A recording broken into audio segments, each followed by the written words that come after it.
ইরানি হামলার জেরে 2 দিন বাংকারে লুকিয়েছিলেন ইসরায়েলের প্রধানমন্ত্রী বেনিয়ামিন নেতানিয়াহু।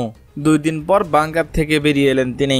বাংকার থেকে বেরিয়ে এসে কড়া হুঁশিয়ারি দিয়েছেন গণমাধ্যমে। তিনি বলেছেন, খামেনিকে হত্যা করলে সংঘাতের অবসান হবে।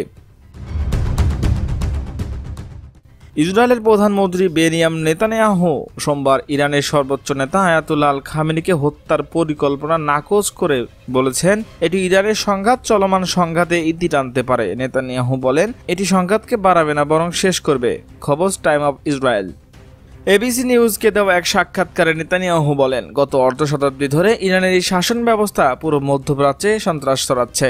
আজ তেল আবিব, কাল নিউ ইয়র্ক। আমেরিকানদের এটি বুঝতে হবে। তিনি আরো বলেন, আমরা শুধু নিজেদের নয়, আমেরিকার শত্রুর বিরুদ্ধেও লড়ছি।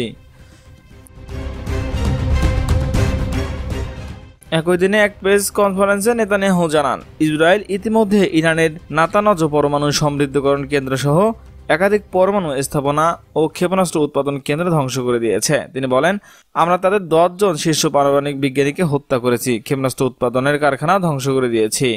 ইসরায়েল দাবি করছে, তারা ইরানের আকাশ প্রতিরক্ষা ব্যবস্থা ভেঙে ফেলেছে এবং পশ্চিম ইরানে বিমান চলাচলের পথ খুলে দিয়েছে।